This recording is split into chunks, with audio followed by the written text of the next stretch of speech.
اللہ الرحمن الرحیم۔ آج ہم جس ٹاپک پہ بات کر رہے ہیں وہ ہے کارپوریٹ گورننس کے کریکٹرسٹکس۔ اس سے پہلے وی ہیو کورڈ کہ what are the corporations, origin of corporations, what is governance, what is the history of governance, پھر ہم نے کارپوریٹ گورننس کو ڈیفائن کیا اور یہ بھی ہم نے دیکھا کہ کارپوریٹ گورننس کسے کہتے ہیں۔ آج ہم یہ دیکھ رہے ہیں کہ what are the characteristics of corporate governance, کہ کارپوریٹ گورننس کے وہ بنیادی کریکٹرسٹکس کیا ہیں جن کو ملا کر ہم کہتے ہیں کہ یہ کارپوریٹ گورننس ہے۔ سب سے پہلے ہے کارپوریٹ گورننس میں فیئرنیس۔ دیکھیں دو طرح کی ہم کہتے ہیں کہ جو کارپوریٹ گورننس ہے اس کے جو ہے، ایک ہوتا ہے شیئر ہولڈر اور ایک ہوتے ہیں اسٹیک ہولڈرس۔ شیئر ہولڈر اور اسٹیک ہولڈر دونوں کے درمیان بیلنس اور فیئرنیس کا ہونا ضروری ہے، اور یہ فیئرنیس کون دکھائے گا؟ کہتے ہیں کہ سب سے پہلے جو ہے وہ balance board of in the BOD's deliberations, board of directors جو ہیں وہ ان کا جو ڈیلنگ ہے وہ اس ڈیلنگس کے اندر، وہ ڈیسیجن میکنگ کے اندر جو بھی وہ فیصلے لیں گے وہ فیصلے بائسڈ ڈیسیجن نہیں لیں گے بلکہ وہ ان بائسڈ ڈیسیجن لیں گے۔ کہیں ایسا نہ ہو کہ وہ ایسے فیصلے لے لیں جو صرف شیئر ہولڈرز کے لیے ہوں، اور ایسے فیصلے بھی نہ لیں کہ جو صرف باعث کرتے ہوں اسٹیک ہولڈرز کو، بلکہ ان کو ایسے فیصلے لینے ہیں کمپنی اور فرم کے بارے میں کہ جہاں وہ شیئر ہولڈرز کے مفادات اور انٹرسٹ کا خیال رکھیں، وہیں پر وہ اسٹیک ہولڈرز کے مفادات اور انٹرسٹ کا بھی خیال رکھیں۔ اس لیے یہ فیئرنیس ہونے میں سب سے پہلا پارٹ یہ ہے۔ پھر ہے کہ کنسیڈریشن آف ویلیوز۔ آپ ہر فرم اپنی کوئی نہ کوئی ویلیوز وہ ڈٹرمن کرتی ہے، ان ویلیوز میں جن میں ہم ایتھکس بھی آ جاتی ہیں، باقی ساری چیزیں آ جاتی ہیں، ان ویلیوز کو آپ جب ڈٹرمن کریں گے کوئی بھی فرم، اس میں بھی وہ بیلنس دکھائے گی کہ کہیں ایسا نہ ہو کہ وہ ویلیوز میں صرف اور صرف وہ باؤنڈ کر دیں شیئر ہولڈرز کو اور اسٹیک ہولڈرز ہینڈل فری ہو، اور یہ بھی نہیں ہو سکتا کہ بھی اسٹیک ہولڈرز کو باؤنڈ کر دیں اور شیئر ہولڈر جو ہے وہ ہینڈل فری ہو جائے۔ ویلیوز ایسی بنائیں گے کہ جس میں دونوں کے انٹرسٹ کا خیال رکھا جائے گا، تو یہ بھی فیئرنیس کے اندر آئے گا۔ پھر ہے کہ بیلنسنگ آف سسٹم۔ آپ پورا کا پورا فائنینشیل اسٹرکچر جو نظام ترتیب دے رہے ہیں اس نظام کو بھی بیلنس ہونا چاہیے، ادروائز وہ پھر کچھ دیر تو چلے گا، پھر اس وجہ سے بھی بیٹھ سکتا ہے کہ آپ نے شیئر ہولڈر کو آپ نے باعث کر دیا تھا، یہ بھی اس وجہ سے بھی نقصان ہو سکتا ہے شیئر ہولڈر کو، اور وہ نظام کو ٹھپ کر دیں گے اگر آپ نے صرف اسٹیک ہولڈرز کا خیال رکھا۔ پھر اس کے بعد آ جاتا ہے کہ even handedly dealing the groups. دیکھیں خاص شیئر ہولڈر ہوں یا اسٹیک ہولڈر ہوں، ہر دونوں گروپ کے اندر مختلف قسم کے گروپس، پھر سب گروپس ہوتے ہیں، کوئی مائنر ہوگا، کوئی میجر ہوگا، کوئی ایسا ہوگا کوئی جو چھوٹا طبقہ ہے، کوئی بڑا طبقہ ہے۔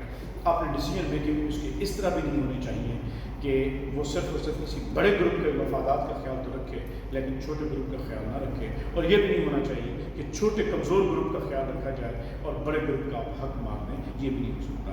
یہ کارپوریٹ گورننس ہے۔ جب ہم بات کرتے ہیں شریعہ گورننس کی کہ شریعہ پرسپیکٹو میں کارپوریٹ گورننس کیا آئے گی، تو اس میں ہمیں اپنے قرآن و سنت اور خلفاء راشدین کے اندر جو مثالیں ملتی ہیں، حضرت سید حضور نبی رحمت صلی اللہ علیہ وسلم کا بھی ہمیں یہاں پر گورننس کے ملتا ہے کہ جب ایک عورت کے ہاتھ کاٹنے کا آپ نے حکم دیا تھا جس نے چوری کی تھی، تو پھر جب بہت سارے لوگ مل کے آئے تھے کہ یا رسول اللہ یہ مضبوط خاندان کی، بڑے خاندان کی ایک عورت ہے، تو مہربانی کریں اس کا ہاتھ نہ کاٹے جائیں، تو آپ صلی اللہ علیہ وسلم ناراض ہوئے اور آپ غصے میں ہوئے، اور آپ نے ارشاد فرمایا کہ تم سے پہلی قومیں اسی لیے برباد ہوئی تھی کہ جب بھی ان کے کوئی بڑا پھنستا تھا تو اسے قانون سے نکال دیتے تھے اور قانون کا اطلاق نہیں کرتے تھے، لیکن اگر کوئی کمزور ان کے اندر پھنس جاتا تو پھر کمزور کے اوپر وہ قانون کا امپلیمنٹیشن کرتے تھے، اور اس طرح وہ پہلی قومیں جو تھیں وہ برباد ہو گئی، اور نظام بھی اسی طرح برباد ہو جاتے ہیں۔ سسٹم، کمپنی اور فرم ہو کہ جب آپ کوئی بائسڈ ڈیسیجن لیں گے تو وہ کمپنی اور فرم نہیں چل سکتی، خواہ وہ کارپوریٹ سیکٹر ہو یا وہ نان کارپوریٹ سیکٹر ہو۔ تو اسی لیے اسی طرح پھر ہمیں سیدنا صدیق اکبر خلیفہ راشد کی مثال بھی ملتی ہے کہ جب انہوں نے خلافت سنبھالی تھی اور انہوں نے پہلی سے جو دی تھی اس میں انہوں نے یہ کہا تھا کہ تمہارا جو کمزور ہے بندہ طبقہ وہ میرے نزدیک اس وقت تک طاقتور ہے کہ جب تک میں کمزور اس کا حق طاقتور سے دلا کر اسے حوالے نہ کر دوں۔ تو یہ حضرت ابوبکر صدیق کی جو مثال تھی یہ گورننس کی مثال ہے، یعنی ہر خواہ اکنامک میٹرز ہوں گے، فیملی میٹرز ہوں گے یا کسی طرح کے بھی میٹرز ہوں گے، میں کمزور کو اس کا حق طاقتور سے دلوا کر دوں گا۔ اس کا مطلب ہے وہ فیئرنیس کی بات کر رہے تھے، وہ عدل کی بات کر رہے تھے، اسی لیے قرآن مجید نے کیا کہا، اعدلوا هو اقرب للتقوی، کہ عدل کرو، جسٹس کرو، فیئرنس دکھاؤ، کیونکہ یہی تقوی کے قریب ہے، اور جو متقی ہے اللہ تبارک و تعالیٰ اس کو پسند کرتا ہے، اور قیامت کے دن ان کو اللہ تبارک و تعالیٰ ریوارڈ بھی کرے گا۔ تو اسلام فیئرنس کی بات کرتا ہے۔ دیکھیں اکنامک سسٹم میں ہمارے پاس دو نظام ہیں، ایک ہے کیپٹلزم اور ایک ہے ہمارے پاس کمیونزم۔ جو کیپٹلزم ہے وہ کیا کرتا ہے، وہ کیپٹلسٹ کو سٹرونگ کرتا ہے، اسی کے مفادات کا خیال کرتا ہے، اور جو لیبر کلاس ہے، جو دوسرے فیکٹر آف پروڈکشن ہے، ان کو ایکسپلائٹ کیا جاتا ہے۔ تو وہ ایکسٹریم ہے کہ کیپٹلسٹ کے مفادات کا خیال رکھے گا، جس کی آلریڈی جیب بھری ہوئی ہے اسی کی جیب بھرے گا،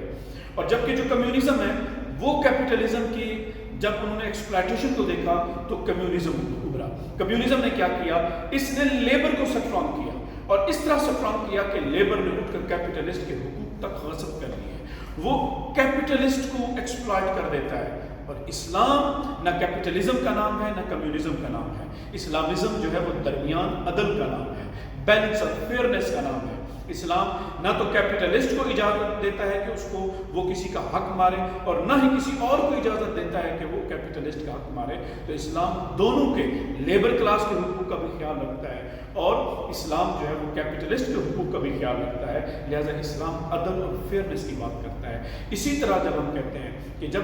گورننس کی بات آئے گی، خواہ وہ کارپوریٹ گورننس ہو، پولیٹیکل گورننس ہو، جوڈیشل گورننس ہو، کسی طرح کی بھی گورننس ہو، اسلام اس میں فیئرنس اور عدل کی بات کرتا ہے۔